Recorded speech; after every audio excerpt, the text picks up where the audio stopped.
அண்ணா வணக்கங்கண்ணா. அண்ணா வணக்கம். ஈரோடு விவான் சாரீஸு. இது பார்த்தீங்கன்னா ஜென்ஸ் இன்னர் வேறு. இது ட்ரா டைப்பு 80, 80, 90 எடுத்தீங்கன்னா 60 ரூபாங்க. 100 சைஸ் எடுத்தீங்கன்னா 65 ரூபா. மினிமம் 6 பீஸ் பண்டல் பண்ணிக்கலாம் உங்களுக்கு. அடுத்துலேயே பேக் பட்டி வரும். இது குவாலிட்டி நல்லாயிருக்கும். இது பார்த்தீங்கன்னா 80, 80, 90 எடுத்தீங்கன்னா 80 ரூபாங்க. 100 எடுத்தீங்கன்னா 85 ரூபாங்க.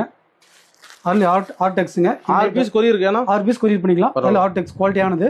இது எடுத்தீங்கன்னா உங்களுக்கு வந்து 97 ரூபாங்க. 80, 80, 90 எடுத்தீங்கன்னா 97. 95, 100 எடுத்தீங்கன்னா 107 ரூபாங்க. 6 பீஸ் பேக்கிங் வரும். இது ஜிம் வெஸ்ட்டு. உங்களுக்கு எஸ்சி எம் எல் எடுத்தீங்கன்னா 65 ரூபாங்க. Minimum 5 piece packing. ஜிம் பண்ணின்னு. இது நார்மல் இன்னர் வேறு ஒயிட்டு. 80, 80, 90 எடுத்தீங்கன்னா உங்களுக்கு 40 ரூபாங்க. 100 எடுத்தீங்கன்னா 45 ரூபாங்க. அதில் கலர்ஸு. இது எடுத்தீங்கன்னா வந்து 80, 80, 90 எடுத்தீங்கன்னா 45 ரூபாங்க. கலர் 100 எடுத்தீங்கன்னா 50 ரூபாங்க. ஓகேண்ணா. அதுலேயே டாப் மேட் பாக்ஸ் ஐட்டம். ஓகே. இது மினிமம் 10 பீஸ் வரும். 80, 80, 90 எடுத்தீங்கன்னா 60 ரூபா.